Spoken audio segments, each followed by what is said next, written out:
Sebuah kisah nyata tentang 4 orang remaja yang ingin sekali bisa membuka mata batinnya. Kisah ini bermula pada keempat remaja yang terdiri dari 3 perempuan dan 1 laki-laki. Ya, mereka berempat adalah sahabat sejak kecil sampai kini usia mereka sudah menginjak 14 tahun. Dit, yang itu bagaimana? Tanya Lani kala itu. Yang mana? Tanya Adit nampak lupa. Yang itu, Dit, masa kamu lupa sih? Timpal Tini. Oh iya, iya, kemarin udah dikasih tahu Kamal, ujar Adit akhirnya sambil menepuk jidat. Kalian siapkan kaca sama lilin aja ya. Nanti malam dibawa ke rumahku. Malam ini aman. Orang tuaku nggak ada di rumah. Lanjut Adit lagi. Kamu yakin bakal berhasil? Setauku mata batin itu tidak bisa dibuka kalau tidak dengan orang yang paham dengan masalah itu, ujar Sari. Yakin gak yakin? Yang penting kita coba dulu deh, sahut Tini kala itu. Ya sudah, kalau begitu aku pulang dulu ya teman-teman. Nanti malam aku langsung ke rumah Adit, kata Lani sebelumnya ia melenggang pergi. Satu persatu remaja itu pun pulang ke rumah masing-masing. Di malam harinya, masing-masing dari mereka membawa plastik hitam berisi beberapa lilin dan cermin. Setibanya mereka di rumah Adit, terlihat kala itu Adit sudah menunggu mereka di teras depan rumahnya.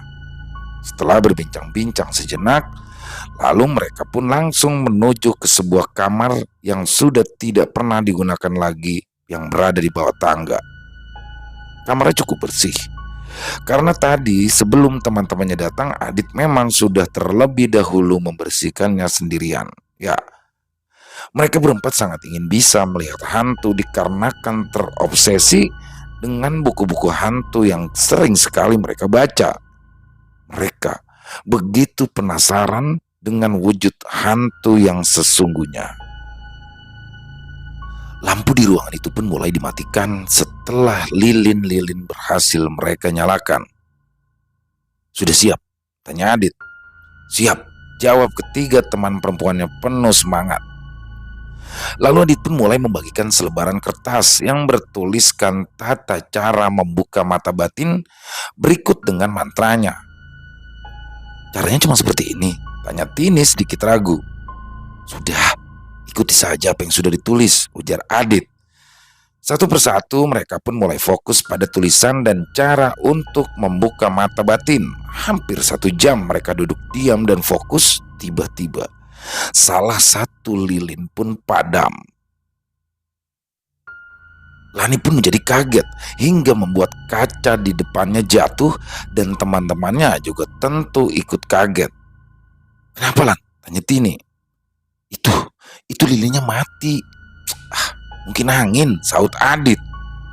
Mungkin juga karena nafasmu, ujar Sari lagi.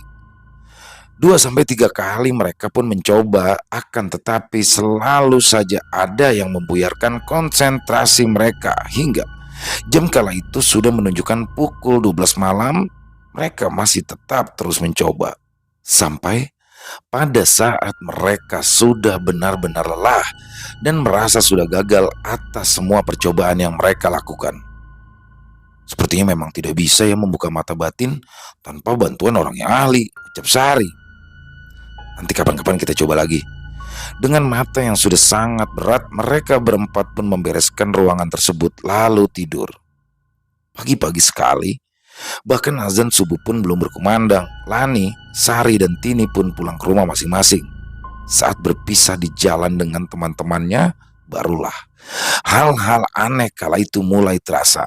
Sari, Tini, dan Lani merasa jika ada seseorang yang terus mengikuti mereka.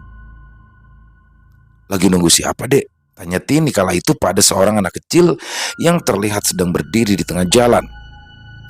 Anak itu terlihat tetap asik dengan sesuatu yang berada di tangannya tanpa memperdulikan pertanyaan Tini.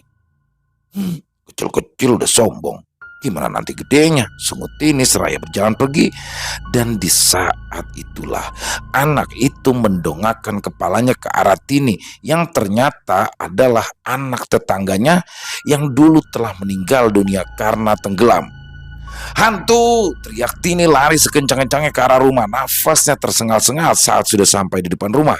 Rumahnya kala itu sudah sepi. Ya, mungkin kedua orang tuanya sudah pergi ke pasar untuk berjualan. Ia pun lalu mengeluarkan kunci rumah dari sakunya. Dan saat pintu terbuka, ia melihat kedua orang tuanya masih berada di rumah. Keduanya kala itu duduk tanpa mengeluarkan suara sedikit pun. Wajahnya pucat dan ruangan itu juga berbau aneh. Tini heran, kenapa ia tidak dimarahi padahal ia sudah pergi semalaman. "Mama, siapa Tini?" Kedua orang tuanya serempak memalingkan wajahnya. Akan tetapi terlihat darah yang mengucur dari kepala si ayah membuat Tini ketakutan dan segera masuk ke dalam kamarnya. Hal yang sama terjadi juga pada Sari, Lani, dan juga Adit. Saat Sari masuk ke dalam rumahnya melalui pintu jendela, ia pun kala itu melihat adiknya yang sudah meninggal beberapa bulan yang lalu berdiri tepat di hadapannya. Membuat Sari pun ketahuan akhirnya dan dimarahi habis-habisan oleh sang ayah. Lani, ya, Lani ini aman karena memang ia sudah izin pada orang tuanya untuk bermalam di rumah Tini. Tapi ia juga kala itu melihat Pak Majid yang baru 3 hari meninggal sedang duduk di depan rumahnya. Sementara Adit, ia melihat sesosok perempuan cantik berusia 25 tahunan memakai dress putih dan rambut yang panjang. Sosok itu mencoba berkomunikasi dengan Adit, namun Adit di sini tidak bisa memahami apa yang dikatakan oleh sosok tersebut.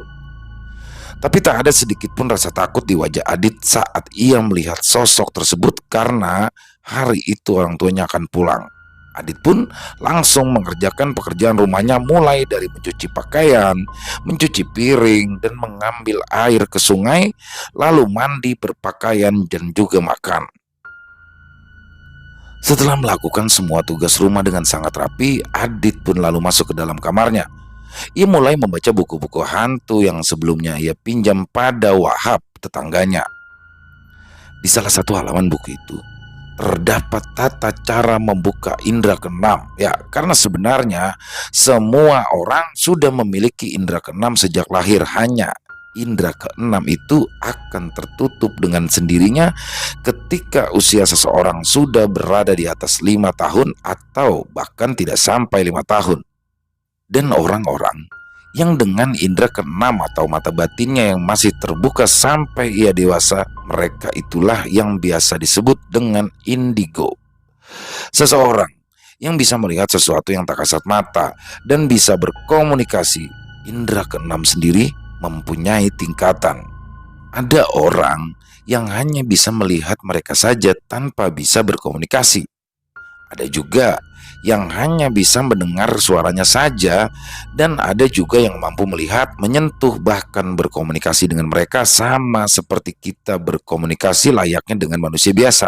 Tapi biasanya kalau sudah di tingkat atas barulah bisa seperti itu. Ya, indigo adalah sebuah kemampuan istimewa, akan tetapi terkadang juga bisa menyiksa, apalagi jika berurusan dengan makhluk-makhluk yang usil dan jahat, dan tidak bisa mengendalikan rasa takut pada mereka. Saat Adit masih asik membaca buku-buku tersebut, tiba-tiba sosok perempuan itu berdiri di dekat tempat tidur Adit. "Kau siapa?"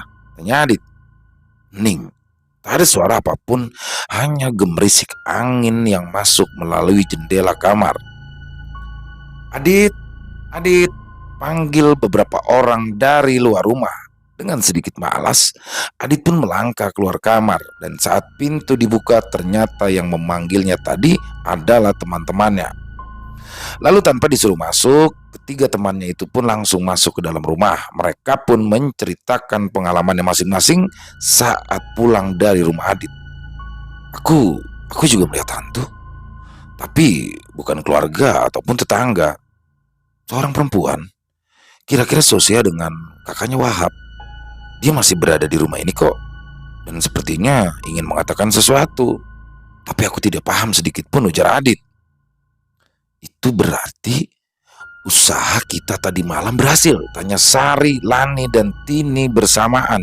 Ya, mulai sekarang kita harus lebih melatih penglihatan kita agar kita bisa berkomunikasi dengan mereka. Lanjut Adit lagi, dan setelah jam menunjukkan pukul 1 siang, semuanya pun akhirnya pamit pulang pada Adit. Di hari-hari yang dijalani keempat remaja itu kini mulai berbeda. Malam dan siang selalu saja mereka berhadapan dengan hal-hal yang tak kasat mata. Mereka pun juga mulai diganggu dan diusili, sampai Sari, Lani dan Tini pun akhirnya jatuh sakit karena ulah dari sosok-sosok hantu tersebut. Berbeda dengan halnya Adit yang memang dia adalah pecinta hal-hal mistis. Ia justru terlihat senang dan mulai mengasah kemampuannya. Hingga berbulan-bulan telah berlalu, kini Adit pun sudah bisa berkomunikasi langsung dengan makhluk-makhluk tak kasat mata yang berada di sekitarnya. Aku sudah gak kuat. Mereka mereka menyeramkan. Bagaimana caranya menutup kembali mata batinku? Aku tidak mau dianggap gila, ujar Lani kala itu diamini oleh Tini dan Sari di suatu hari. Aku tidak tahu bagaimana cara menutupnya, ujar Adit. Dan bukannya memang kalian yang dulu paling bersemangat? Makanya usahakan jangan takut sekarang. Tenang saja, mereka tidak akan menyakiti kalian kok. Arwah Arwah adikku selalu ada di kamarku, menatapku dari malam hingga pagi. Aku tidak nyaman sekali dengan keadaan ini, Dit. Sama, aku juga sering diganggu. Terus bagaimana? Aku juga sungguh-sungguh tidak tahu bagaimana cara menutupi kembali mata batin itu. Mendengar jawaban Adit, ketiga teman perempuannya itu pun lalu pergi begitu saja tanpa pamit. Perselisihan akhirnya pun terjadi di antara keempat sahabat tersebut, hingga membuat mereka kini tak saling lagi bertegur sapa.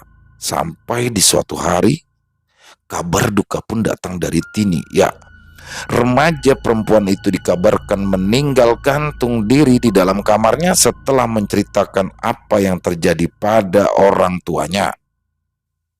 Mayatnya pun ditemukan setelah 24 jam tergantung. Awalnya, orang tua Tini tak ada yang curiga saat akan berangkat berjualan ke pasar. Namun, saat sore harinya, mereka pulang dan melihat keadaan rumah yang tetap seperti sebelum ditinggalkan tadi pagi, alias tidak dibersihkan. Langsunglah di sini orang tuanya mengetuk-ketuk kamar Tini, akan tetapi tak ada jawaban. Berkali-kali dipanggil dan digedor pintunya, tetap tak ada sautan dari dalam. Membuat sang ayah di sini pun langsung berinisiatif untuk membuka paksa kamar anak gadisnya itu, dan setelah terbuka, orang tuanya seketika histeris ketika melihat tubuh anaknya yang sudah tergantung diam kaku tak bergerak. Ayahnya langsung berusaha menahan kaki Tini agar tidak menggantung, berharap anaknya masih bisa diselamatkan. Akan tetapi Tini tidak bisa lagi diselamatkan. Dan setelah kejadian mengenaskan itu, keluarga Tini menjadi sangat membenci Adit karena mereka menganggap jika Adit dan dua temannya yang lain sudah mengajarkan sesuatu yang buruk untuk Tini. Seiring berjalannya waktu, 2 bulan setelah meninggal dunianya Tini, Sari dikabarkan menjadi gila dan sering membuat anak-anak tetangganya hampir terluka. Sehingga kini dia pun dikurung dan tidak diperbolehkan lagi untuk keluar rumah. Aku sangat takut sekali, Dit, isak Lani kala itu. Aku menyesal. Kamu harus melawan rasa takutmu itu, Lan. Jangan biarkan mereka menguasai pikiranmu. Gak bisa, Dit, gak bisa. Mereka datang dalam wujud yang menyeramkan. Aku bisa gila jika terus begini. Adit di sini juga merasa sangat sedih karena ia tak bisa berbuat apa-apa untuk semua teman-temannya.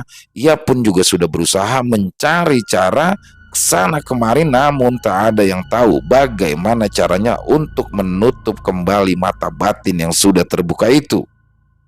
Dan malam itu, kabar menyedihkan kembali terdengar dari beberapa tetangga Adit yang mengatakan kalau ada seseorang yang meninggal dunia akibat terlindas truk. Tubuh korban hancur dan sampai tak dikenali. Adit berlari ke arah lokasi, namun ia terlambat karena mayat rupanya sudah dibawa.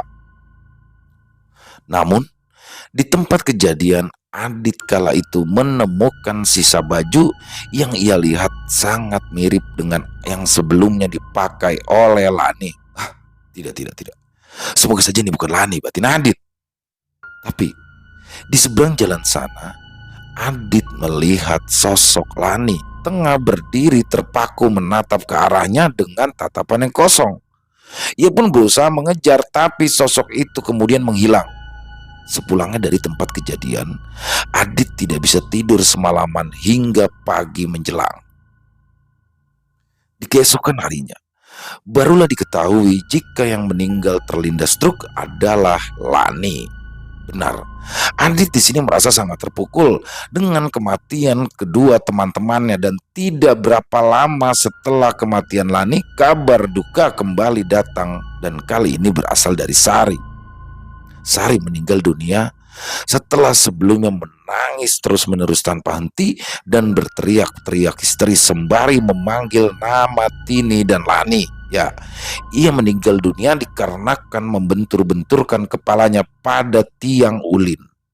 Ia meninggal dalam perjalanan.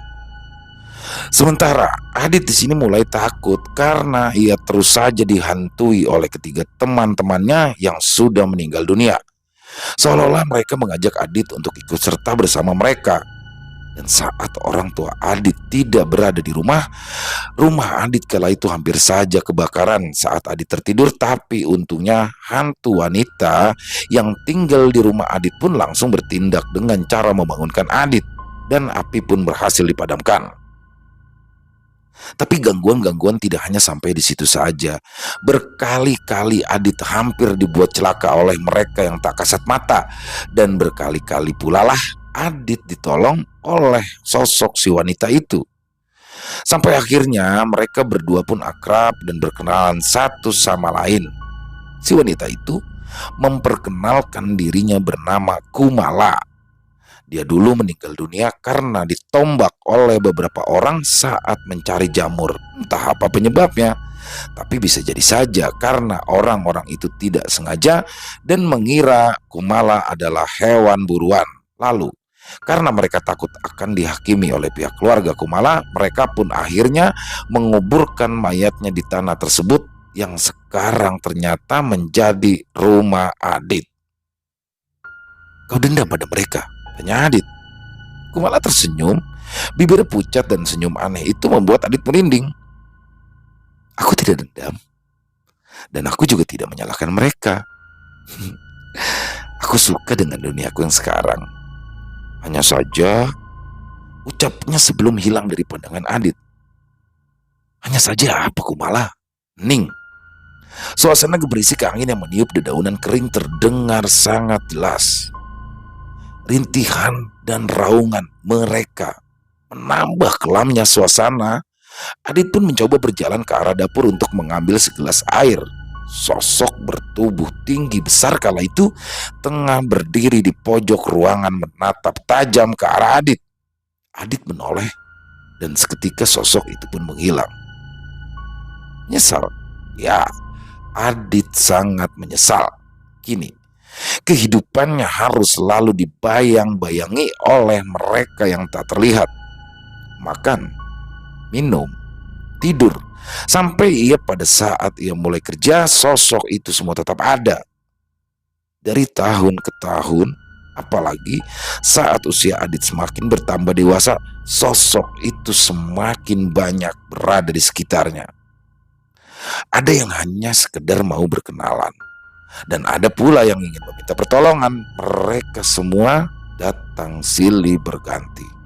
Tapi di antara mereka yang pergi, ada beberapa sosok yang tetap memilih tinggal bersama Adit, yaitu Kumala dan beberapa yang lainnya.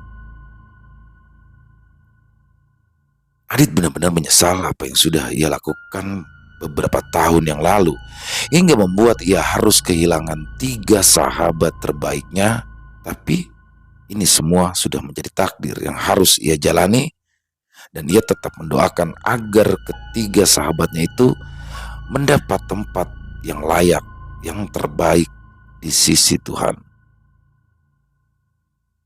Selesai. Luar biasa. Kisah yang luar biasa dari, memang inilah ya, remaja itu memang selalu dipenuhi dengan rasa keingintahuan yang kuat, rasa penasaran. Jadi ingin mencoba segala sesuatu hal yang baru. Mungkin beberapa teman-teman juga dulu pernah ada yang mencoba hal seperti ini ya. Termasuk saya juga dulu pernah mencoba pada saat masih umur belasan lah ya. Tapi memang alhamdulillah tidak terjadi hal-hal yang tidak diinginkan, dan disinilah mungkin sebagai orang tua kita harus bisa lebih dekat dengan anak, jadi tahu lah ya apa yang sudah dilakukan oleh anak. Mungkin itu hikmah yang bisa kita ambil, karena di awal kisah tadi ritual ini dilakukan malam hari. Bagaimana ketiga perempuan menginap di rumah laki-laki, melakukan sesuatu yang kita sama-sama tidak tahu. Jadi lebih kepada ini sih ya, bimbingan orang tua di sini.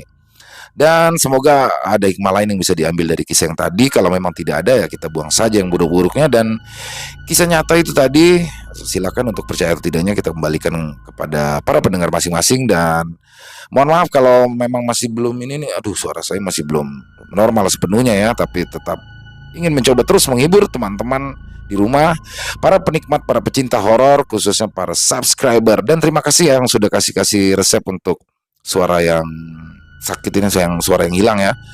Kita cobalah, udah coba beberapa resep sih, tapi mudah-mudahan cepat sembuh. Ya, itu saja. Buat yang punya komentar lain silakan bisa tulis di kolom komentar, atau hanya sekedar saling menyapa, insya Allah kami akan membalasnya satu persatu. Dan buat yang suka dengan videonya silakan bisa diklik tombol jempol, tombol like-nya. Buat yang belum subscribe, yuk diklik tombol merah subscribe-nya agar teman-teman selalu mendapatkan notifikasi dari konten-konten yang akan kami upload di setiap harinya di jam rate-nya antara jam 10 sampai jam 11 malam ya. Pokoknya intinya setelah jam 7 malam ekstrim upload, baru dilanjutkan dengan lelaki. Dan buat yang ada yang nanya ya, lelaki sejati kapan? Insya Allah bulan depan mulai kita garap lagi lelaki sejati ya. Jadi ditunggu teman-teman, dan mohon doanya. Dan buat yang ingin mengirimkan kisah silakan bisa dikirim ke nomor telepon 0878 4509 4752. Kami ulangi 0878 4509 4752. Bisa via WhatsApp ataupun Telegram silakan. Dan buat yang belum dibacakan kisahnya ditunggu ya, karena memang masih antri. Nanti juga kita akan pilih akan dibawakan di ekstrim ataupun di Ilo Bercerita. Itu aja ya. Di akhir kata saya Ilo mengucapkan permohonan maaf apabila ada kata-kata yang salah, apabila ada kata-kata yang kurang berkenan. Saya mohon dibukakan pintu maaf, karena saya adalah manusia biasa, tempatnya salah dan dosa. Dan sampai jumpa lagi bersama konten-konten kami yang pasti tidak kalah horornya, tidak kalah serunya, bersama saya Ilo di Ilo Bercerita. Salam sehat, sukses selalu untuk kita semua. Amin amin ya robbal alamin. Assalamualaikum warahmatullahi wabarakatuh.